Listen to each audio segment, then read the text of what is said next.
High, আজকে আমরা দেখব আমাদের যে ডিসি মেশিন তার কন্টিনিউটি আর ইনসুলেশন রেজিস্ট্যান্স এই টেস্টটা কিভাবে করতে হয় এবং কেন তার প্রয়োজনীয়তা এই নিয়ে আলোচনা করবো। এটা তোমাদের পেজ নাম্বার 19 আইটিআই থার্ড সেমিস্টারের বইয়ের পেজ নাম্বার 19 আছে, 19 নম্বর পেজে। তো দেখো আমাদের এই আজকের লেসনের যেটা অবজেক্টিভ সেটা আমরা দেখে নিই। State the necessity of measurement the insulation resistance of an electrical machine। তাহলে আমাদের যে প্রয়োজনীয়তা সেটা আমরা দেখব। State the frequency of test, মানে কতক্ষণ পর পর বা কবে কবে আমরা টেস্টটা করব। State the required condition for the test। তাহলে এই টেস্টের জন্য যে কন্ডিশনগুলো দরকার, যে প্রয়োজনীয় দরকার, স্যাটিসফাই করা দরকার, সেগুলো আমরা দেখব। State the reason for the low value resistance in the machine। কেন মেশিনে লো ভ্যালু রেজিস্ট্যান্স হয়ে যায়, ঠিক আছে, বা ইনসুলেশন কি করে ফেল করতে পারে সেই কারণগুলো দেখবো। আর state the method of improving the insulation resistance of the DC machine. তাহলে আমরা কি করে তার ইনসুলেশনটা চেক করব, তাকে ভালো করব, তো সেটা নিয়ে আলোচনা করবো। তো আজকে আমরা এগিয়ে পড়ি যে কেন এর প্রয়োজনীয়তাটা, necessity of measuring insulation resistance কেন প্রয়োজন। দেখো, এটা মেনলি আজকে টোটাল টপিকটা বেসিক্যালি এখানে শুধু পড়ে যাওয়া, যেটার ক্ষেত্রে তোমরা অবশ্যই সবাই পড়বে বাড়িতে, ঠিক আছে। তো আমি শুধুমাত্র এখানে তোমাদের কারো যদি প্রবলেম হয় ইংলিশে, এখন অনেকের প্রবলেম আছে, তো তার জন্য আমি থরলি এটা পড়ে যাচ্ছি আর সেটা বুঝিয়ে দিচ্ছি। এখানে বিশেষ বোঝার কিছু নেই, মেনলি এটা একটু জাস্ট পড়লেই তুমি আইডিয়াটা বুঝে যাবে যে এটা কেন করা হচ্ছে। Now the most important aspect in the maintenance of DC machine is taking care of the insulation। তাহলে কি বলছে, একটা ডিসি মেশিনে যে ইনসুলেশনটা হয়, ওয়াইন্ডিং এর ভিতরে যে ইনসুলেশনটা হয়, winding to body, winding to winding, একটা ওয়াইন্ডিং থেকে আরেকটা ওয়াইন্ডিং এর মধ্যে একটা ইনসুলেশনের প্রয়োজন, ঠিক আছে। না হলে ইলেকট্রিসিটি গ্রুপে পাস করবে বা ওখান থেকে আর্ক তৈরি করবে, কয়েলটাকে ঘুরিয়ে দেবে, ড্যামেজ করবে, ঠিক আছে, বা হচ্ছে ওভার হিটিং হবে, এফিসিয়েন্সি কমে যাবে জিনিসগুলোর। তো এর জন্য এটা হচ্ছে একটা ইম্পর্টেন্ট জিনিস, ইনসুলেশনটাকে ঠিক রাখা এবং সেটা টেস্ট করানো। Electrical insulation of A DC machine winding is design for the satisfactory operation at the specific voltage. তাহলে একটা সঠিক ভোল্টেজে যখন কাজ করা দরকার সেটার জন্য এটা কিন্তু দরকার, প্রপারলি কাজ করার জন্য, ঠিক আছে, satisfactory. Temperature and retain the electrical and mechanical strength and the dimensional stability over many years of the operations। তাহলে কি দরকার না, আমাদের টেম্পারেচারটা ঠিক থাকা দরকার মেশিনে, মেকানিক্যালি যে স্ট্রেস স্ট্রেন এগুলো ঠিক থাকার দরকার, ডাইমেনশনগতভাবে ঠিক থাকার দরকার, ওভারহিটিং এর এফেক্ট অনেক খারাপ জিনিস হতে পারে, ঠিক আছে। The insulation resistance of a DC machine in service should be checked periodically। তাহলে কি বলছে, একটা নির্দিষ্ট সময় পর পর আমাদের এর ইনসুলেশনটা টেস্ট করা দরকার। সম্ভবত এটা প্রতি মাসে করা দরকার, বা একটা কোয়ার্টারলি এটা করা দরকার, বা ইয়ারলি এক এক টাইপের টেস্টিংটা হতে থাকে। তাহলে কি করব আমরা, মেইনটেনেন্সের মধ্যে এটাও একটা অন্যতম পার্ট, ঠিক আছে। আমরা জানি মেইনটেনেন্স 3 টাইপের হয়, তাই তো। তো তার মধ্যে এটা শিডিউল মেইনটেনেন্সের মধ্যেই পড়বে আমাদের। The possibility of reduction in the value of the insulation resistance is due to continuous working of the machine under full load conditions। তাহলে কি হচ্ছে, ফুল লোড কন্ডিশনে যদি মেশিনটা কাজ করে বা কন্টিনিউয়াসলি লং টাইম ধরে মেশিনটা চলছে, the heat generated in the winding and the local atmosphere moisture, dust and dirt। তাহলে কি হতে পারে, যে হিট জেনারেট হচ্ছে তার ভেতরে, সেই কারণে ফেল করতে পারে। বা লোকালি যে এনভায়রনমেন্টটা হয়, একটা মেশিন এক একটা জায়গায় থাকে, সেখানে দেখা যাচ্ছে প্রচন্ড হিউমিডিটি ছিল, বা প্রচন্ড ডাস্ট আছে, এমন একটা এনভায়রনমেন্টে কাজ করছে, কোনো অয়েল গ্রিজ এই সমস্ত ম্যাটেরিয়াল সেখানে চলে গেছে, কেমিক্যাল ম্যাটেরিয়ালস সেখানে চলে গেছে মোটরের ভেতরে, তো এর থেকেও ফেল করতে পারে জিনিসগুলো। তাই আমাদের এগুলো টেস্ট করা দরকার, এগুলো মেইনটেনেন্স করা দরকার, ঠিক আছে। তো আমরা কমনলি এই ইনসুলেশন টেস্টের জন্য যেগুলো ব্যবহার করি, এই common device for measurement insulation resistance is direct indicating insulation tester or megger. তাহলে কি হচ্ছে, ডাইরেক্টলি দেখবে আমাদের এই মানটাকে মেপে বলে দেবে যে একটা ফিল্ডের, ধরো ফিল্ডের ওয়াইন্ডিং, তার মধ্যে আর্মেচার ওয়াইন্ডিং, এদের মধ্যে কোনো ইনসুলেশন ঠিক আছে কিনা, বা আর্মেচারের ভেতরে আর্মেচার টু যে বডি, তাতে রেজিস্ট্যান্সটা ঠিক আছে কিনা, ইনসুলেশন রেজিস্ট্যান্স, সো এগুলো মাপার প্রয়োজন আমাদের। বা ফিল্ড টু বডি, ফিল্ড থেকে পোল যেটা তাদের মাঝখানে ইনসুলেশনটা সাফিসিয়েন্ট আছে কিনা, নাহলে ফিল্ডের যে ওয়াইন্ডিং সেটা যদি শর্ট হয়ে যায় বডির সঙ্গে, মেবি এটা ইলেকট্রোকিউটেড হয়ে যাবে পুরো মেশিনটা, ফলে তার থেকে সার্টেন অ্যাক্সিডেন্ট হতে পারে, বা লং টার্মে মেশিনটা ড্যামেজ হতে পারে, বা শর্ট সার্কিট হতে পারে, তাই তো। তো এই জন্য আমাদের দরকার হচ্ছে কি একদম ডাইরেক্টলি ইনসুলেশন মানে টেস্টার পাওয়া যায়, বা হচ্ছে যাকে আমরা মেগারও করে থাকি, তো মেগার দিয়েও আমরা এটা মাপতে পারি। The measurement are made at the voltage of 500 থেকে 1000, 500 to 1000 ভোল্ট ডিসি। তাহলে আমরা কি করি, ডিসি ভোল্টেজ দরকার মেজারমেন্টের সময়, ভেরি হাই ভোল্টেজ, মোটরটা হয়তো এত ভোল্টেজের জন্য তৈরি নয়, কিন্তু আমরা তবুও কি করব, আমরা ভেরি হাই ভোল্টেজ টেস্টারকে ইউজ করব, যেটা জেনারেলি 500 থেকে 1000 ভোল্ট এর মাঝখানে, তার থেকে বেশি ভোল্টেজেরও হতে পারে, depend upon the situation and motor, ঠিক আছে। এবার মেজারমেন্ট অফ ইনসুলেশন রেজিস্ট্যান্স, তো আমরা ইনসুলেশন রেজিস্ট্যান্সকে কিভাবে মাপি? Insulation resistance shall be measured between the windings and the frame earth and the between windings। তাহলে কি হচ্ছে, আমরা ইনসুলেশন রেজিস্ট্যান্স দু জায়গার মধ্যে মাপি, হয় আইদার সেটা ওয়াইন্ডিং আর ফ্রেম তাদের মাঝখানে, বা বডি যেটা আছে সেটার মাঝখানে, বা বিটুইন দুটো ওয়াইন্ডিং, দুটো আলাদা আলাদা সেপারেট ওয়াইন্ডিং তার মাঝখানে। মনে করো কম্পাউন্ড মোটর বা জেনারেটর আছে, সেক্ষেত্রে সেখানে দুটো ওয়াইন্ডিং আছে ফিল্ডে, একটা সিরিজ ফিল্ডও আছে আবার শান্ট ফিল্ডও আছে, সো এদের মধ্যে কোনো শর্ট সার্কিট হয়ে যায়নি তো। বা আমরা প্রথমেই এই যে লিডের কানেকশন, ইলেকট্রিক্যাল কানেকশনকে ওপেন করে আমরা দেখবো জিনিসটাকে, ঠিক আছে, তার মধ্যে ইনসুলেশনটা সাফিসিয়েন্ট আছে কি নেই। For low and medium voltage rated machines, the insulation resistance, বলছি লো আর মিডিয়াম ভোল্টেজ যে রেটিং এর যে মেশিন গুলো হয় তাদের insulation resistance when the higher voltage tester is applied shall not be less than 1 mega ohm as per BIS 9320-1979। So কি বলছে, যে দেখো আমাদের যে মিডিয়াম ভোল্টেজ বা লো ভোল্টেজ যে মেশিন গুলো আছে, সেখানে যখন হাই ভোল্টেজ টেস্টার দিয়ে আমরা যখন টেস্ট করব, সেই সময় আমাদের যে ইনসুলেশনের যে রেজিস্ট্যান্স তার মানটা যেন 1 মেগা ওহমের নিচে না আসে।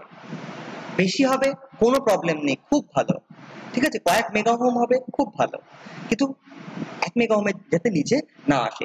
এটা রিকমেন্ডেড বিআইএস এর through, bureau of Indian standard, এরা বলে দিয়েছে, তাদের ডকুমেন্টেশন নাম্বার হচ্ছে 9320। এই পার্টিকুলার সেকশনে গেলে পরে আমরা দেখতে পাবো রুলসটা 1979 এর রুলস, 1979 মানে 1979 সালে, ঠিক আছে। আর বলছে যে যদি বড় মেশিনস হয়, দি insulation resistance shall be measured with a DC voltage of about 500 volt applied for a sufficient time। তাহলে কি বলছে, যথেষ্ট একটা নির্দিষ্ট সময়ের জন্য, খুব মোমেন্টারি নয়, একটা সাফিসিয়েন্ট টাইমের জন্য আমরা এই 500 ভোল্টটাকে সেখানে অ্যাপ্লাই করব, এবং এটা আমরা রেকর্ড করতে থাকবো বা দেখতে থাকবো। For the reading of the inductor to become practically steady, ঠিক আছে, indicator to become practically steady, মানে যতক্ষণ না পর্যন্ত আমাদের ইন্ডিকেশনসটা একদম স্টেডি স্টে আসছে, ফ্ল্যাকচুয়েট করছে মান সেরকম অবস্থায় না, যখন স্টেডি স্টে হয়ে যাচ্ছে এমন জায়গায় পর্যন্ত আমরা কিন্তু এই জিনিসটাকে টেস্টটা করতে থাকবো। Such voltage being taken from an independent source or generator in the measuring instrument.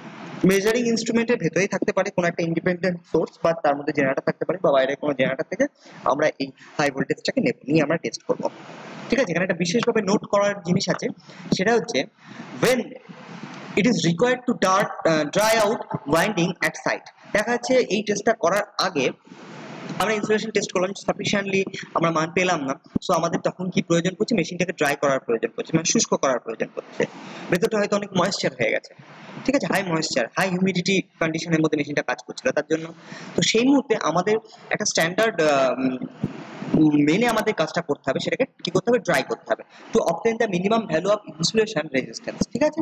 It is recommended that the procedure for drawing out as specified in particular এই নাম্বারটা মেবি ফলো। তাহলে কি বলছি, যখন আমরা মেশিনকে ড্রাই করব তখন আমাদের একটা স্ট্যান্ডার্ড সিস্টেম বলা আছে ইন্ডিয়ান স্ট্যান্ডার্ডে, সেটা 9000-1965, সেখানে একটা বলা আছে প্রসিডিওর, এই পার্টিকুলার আইএস এর এই কোডটা যদি কোড অফ কন্ডাক্টটা আমরা নামিয়ে নিই, তাহলে আমরা সেখানে দেখতে পারবো যেখানে আমাদের প্রসিডিওরটা কি আছে, কিভাবে আমাদের ড্রাই করতে হয় মেশিনটাকে, ঠিক আছে, করে তারপরে আমি ইনস্টলেশনটা টেস্ট করব।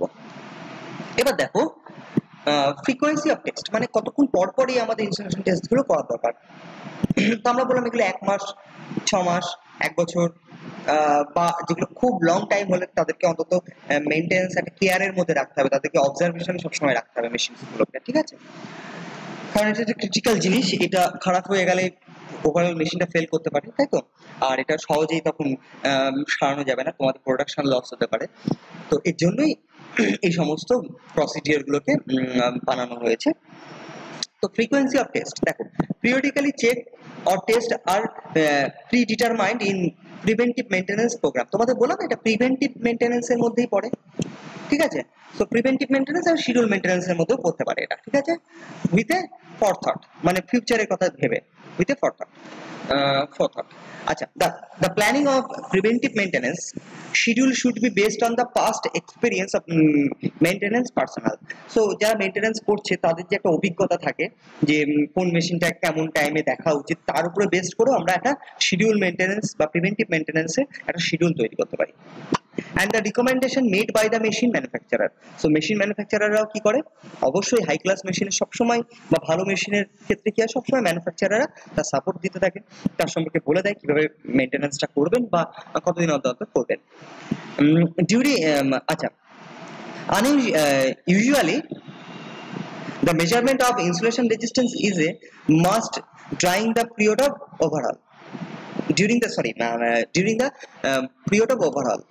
সো ওভারঅল ব্যাপারটা নতুন শুনছো, তো বলছে যে সবসময় মাস্ট মানে প্রয়োজন তখন না যখন ওভারঅল হবে, মোটরটা যখন ওভারঅল বা জেনারেটরটা যখন ওভারহলিং করতে হবে তখন অবশ্যই যেন ইনসুলেশন টেস্টটা করা হয়। ওভারঅল করা মানে হচ্ছে একটা সার্টেন টাইম পরে মোটরটাকে সম্পূর্ণ ডিসমেন্টাল করে ফেলা হবে, ঠিক আছে, করে সেটাকে আবার রিফিটিং করা হবে, কিন্তু তার সময় দেখতে হবে যে সমস্ত লুব্রিকেন্ট গুলো তাতে দেওয়া দরকার সেগুলো ঠিক আছে কিনা, ডাস্ট বা যেগুলো গ্রিজ এগুলোকে পরিষ্কার করার প্রয়োজন পড়বে, কিছু জিনিস চেঞ্জেস করতে হলে বিয়ারিং বা কোনো কোনো গ্যাসকেট যদি প্রয়োজন পড়ে, যদি ফ্যানের প্লেটে কোনো যে নোংরাগুলো পড়ে থাকে সেটা সব পরিষ্কার করা, ঠিক আছে? ওভারঅল খুলে জিনিসটাকে পরিষ্কার করা, ফিটিংস করা, সেটাকে ওভারঅলিং বলে।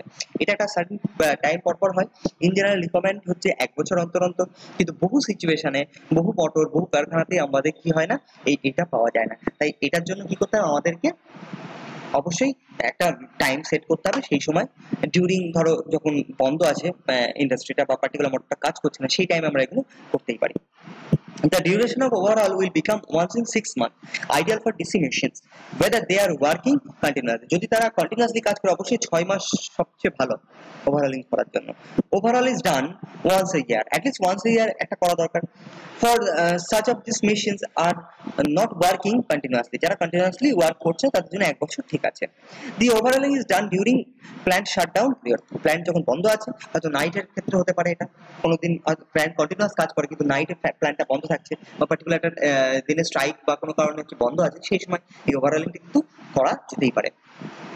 However, it is in DC machine where the overhauling interval is too long, যাদের ক্ষেত্রে খুব লং হয়ে যাবে, ডিলে হয়ে যাবে, তাদেরকে কন্টিনিউয়াসলি কি করতে হবে, একটা রেগুলার চেকআপ আর মেইনটেনেন্সের মধ্যে কিন্তু রাখতে হবে, মেইনটেনেন্স রেকর্ডটার মধ্যে তাদেরকে রেকর্ড করতে হবে তাদের কন্ডিশনস গুলোকে, ঠিক আছে? তো আমরা যখন ওভারহলিং করি বা আমরা ইনসুলেশন টেস্টটা করি ওভারহলিং এর টাইমে, তখন আমরা একটা টেবিল দরকার যেখানে আমরা ডেটাগুলোকে কালেক্ট করতে থাকবো। তো দেখো সেই টেবিলটা এখানে ডিসকাস করা আছে। সো টেবিল নাম্বার 1, এখানে আমরা দেখতে পাচ্ছি যে ডেট, কবে করছি সেই ডেটটাকে লেখা, যে 2 দিন ধরে চলে 2 দিনের ডেট থাকবে, টাইম কখন কখন করা হয়েছে সেটা, ওয়েদার কন্ডিশনস, ওয়েদার কন্ডিশনস মানে আমি যেখানে করছি সেখানকার আবহাওয়াটা কেমন, যেমন হচ্ছে সেখানকার টেম্পারেচার সেই মুহূর্তে কত, হিউমিডিটি কত এয়ারে, কোনো ডাস্ট আছে কিনা, পার্টিকেলস ম্যাটেরিয়াল কি পরিমাণ আছে, তো এই সমস্ত কন্ডিশনস গুলোকে এখানে লিখে ফেলা। ডিউটি সাইকেলস, সো ডিউটি সাইকেলটা এখানে লেখা, ঠিক আছে? ওভারঅল কতদিন পর পর হচ্ছে সেটা। আচ্ছা, এবার আমি যে টেস্ট গুলো করবো কার কার মধ্যে করছি সেটা, টেস্ট বিটুইন টার্গেটস। ধরো ফিল্ড টু বডি করছি, তাহলে ফিল্ড টু বডি লিখবো, ফিল্ড টু ফিল্ড, ফিল্ডের থেকে অন্য একটা পোলের ফিল্ডের মধ্যে করছি, ফিল্ড টু ধরো series field to shunt, shunt field, shunt field to series field, বা ইন্টারপোলের মাঝখানে করছি। সো এই সমস্ত জিনিসগুলো এখানে নোট করতে থাকবো। আর সেই মুহূর্তে যার মধ্যে আমরা টেস্টটা করছি তখন ইনসুলেশন রেজিস্ট্যান্স কত সেটা লিখবো। ইন কেস যদি কোনো কম বা বেশি হয়ে থাকে তার রিমার্কসটা লিখবো। যে সার্টেন কিছু আনসার্টেনটি দেখা যায় বা কোনো ন্যাচারাল জিনিস না দেখা যায় সেটা রিমার্কসের মধ্যে লিখবো। গুড হলে গুড লিখবো, ব্যাড হলে ব্যাড লিখবো। ঠিক আছে, সো আলটিমেট এই হচ্ছে টেবিল। এই টেবিলের মধ্যে আমরা রেকর্ডটা করতে থাকবো। দেখো আমাদের যে প্রয়োজনীয়তা, যে আবহাওয়াটা বা যে সিচুয়েশনটার প্রয়োজন সেটা এই টেস্টটা করার জন্য। ঠিক আছে, the higher potential dielectric test and insulation resistance test are the principal method of evaluating insulation capabilities and conditions of the machine। তাহলে কি বলছে, এই যে হাই পোটেনশিয়াল ডাইইলেকট্রিক টেস্ট আর ইনসুলেশন রেজিস্ট্যান্স টেস্ট, এই দুটোই হচ্ছে কি মেইন মেথড, আমাদের প্রয়োজনীয় জিনিস হচ্ছে কোনো মেশিনের জন্য তার ইনসুলেশন রেজিস্ট্যান্স বার করার জন্য। The insulation resistance test is often used as a measurement of conditions of the winding। so winding এর কেমন অবস্থায় আছে ওয়াইন্ডিংটা, সেটা আপনার লং টাইম পরে যখন কোনো মেশিনকে আমরা রান করতে যাব তার আগে অবশ্যই আমরা কি করব, ইনসুলেশন টেস্টগুলো করব, মেশিনের নেসেসারি টেস্টগুলো করতে হবে। ঠিক আছে, তো এখানে মোটামুটি এটা তোমরা দেখে নাও। এবার আমরা চলে আসি যে the principal current effect insulation resistance on application of the test potential for sufficient times আর।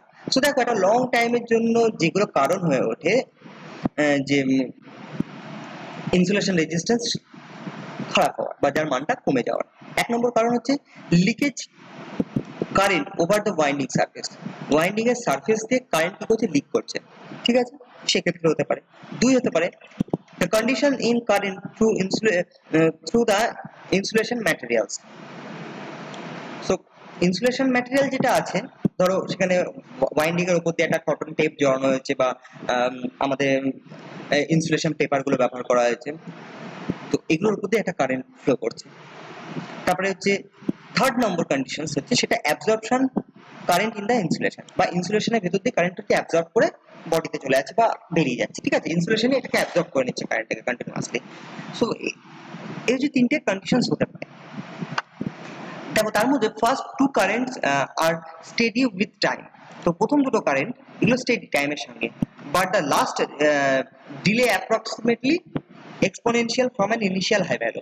ঠিক আছে, সো তিন নম্বর যে কন্ডিশনটা, ইনসুলেশন যত লং টাইম যেতে থাকবে তত কি হবে, কারেন্টটা বাড়তে থাকবে ইনসুলেশনের মধ্যে দিয়ে যদি কারেন্টটা অ্যাবজর্ব করতে থাকে।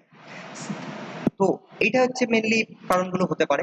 বাকি আমরা এখানে তোমরা দেখে নেবে, কোনো অসুবিধা নেই, জাস্ট থরলি পড়ে গেলেই এটা তোমরা বুঝতে পারবে। নেক্সট হচ্ছে reason for low value insulation resistance, তার কারণ কি।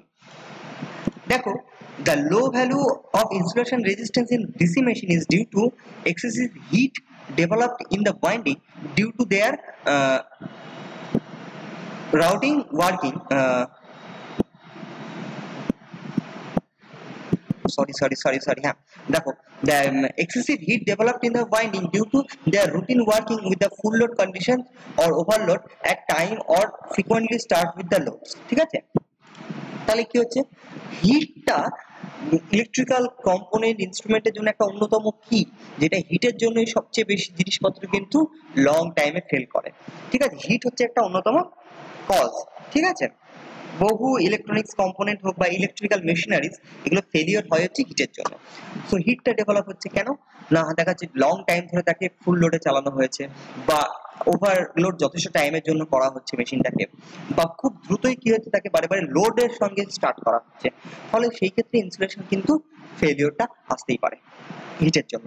ইন অ্যাডিশন টু দিস, এর সঙ্গে অতিরিক্তভাবে কি হয়, the higher ambient temperature are also the reason for low insulation resistance। তাহলে কি হচ্ছে, খুব গরম একটা এনভায়রনমেন্ট, সেই এনভায়রনমেন্টে মেশিনটা চলছে, বা হচ্ছে খুব হিউমিডিটি পূর্ণ একটা অঞ্চলের মধ্যে মেশিনটা চলছে, সেক্ষেত্রেও কিন্তু আমাদের কি হতে পারে, আমাদের ইনসুলেশন কিন্তু ফেল করতে পারে বা ইনসুলেশন মান কমে যেতে পারে।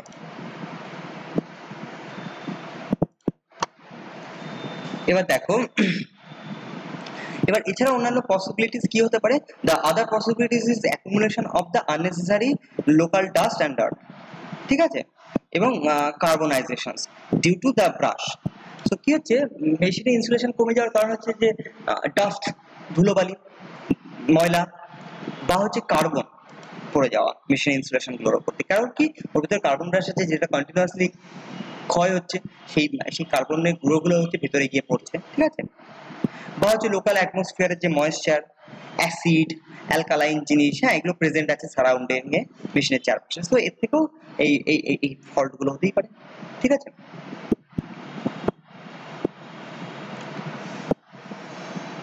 এবার লাস্ট আমরা চলে আসবো যে method of improving insulation resistance.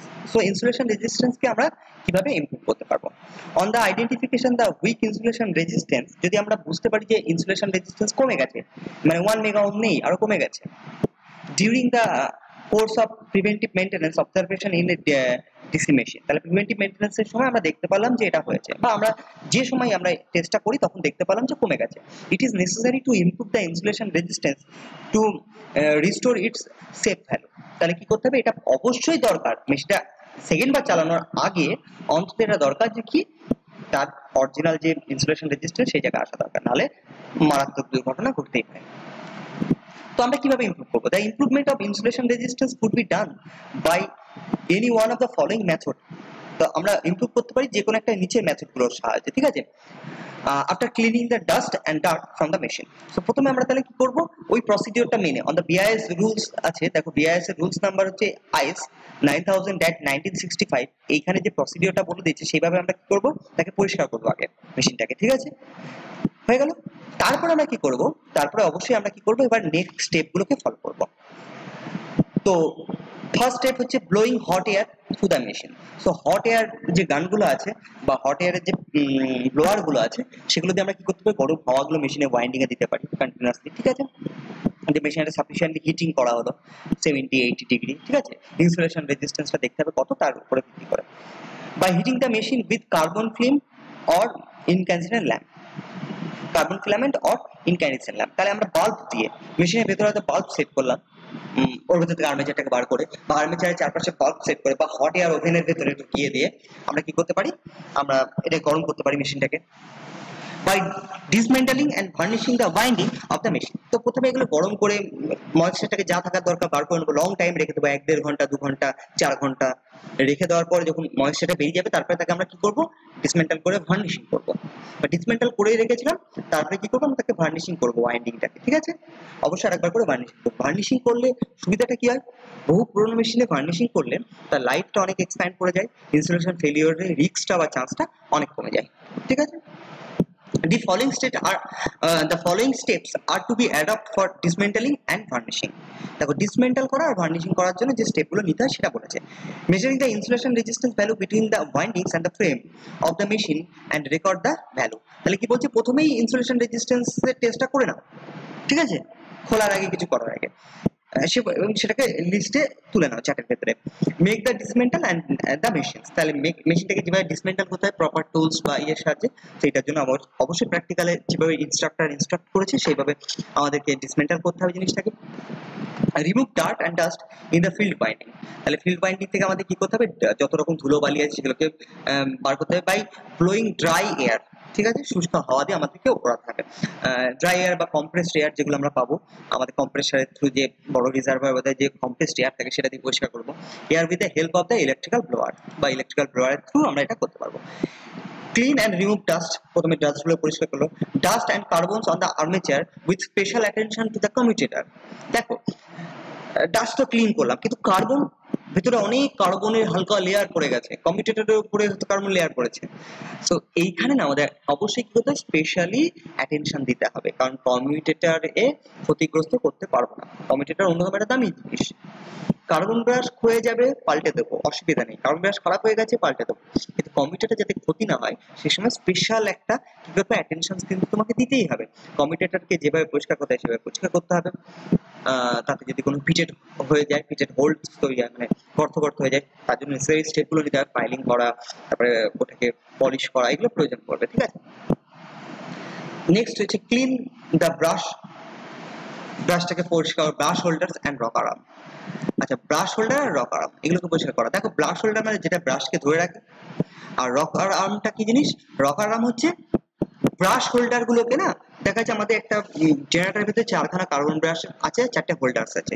সেই টোটাল সেটআপটাকে একটা গোল ডিশ মতন সেটা ধরে রাখছে, বা দুটো কার্বন ব্রাশ আর হোল্ডার্স আছে, এগুলো টোটালটাকে একটা ইনসুলেটিং ম্যাটেরিয়াল যেটা ধরে রেখে দিয়েছে। আর ওই টোটাল গোল একটা চাকার মতন, চাকতির উপর এগুলো বসানো আছে। এবার চাকতিটা আবার বডির সঙ্গে ফিক্সড আছে, এন্ড কভারের সঙ্গে ফিক্সড আছে, কিন্তু চাকতিটাকে ঘোরানো সম্ভব লুজ করে নাট বোল্টটাকে।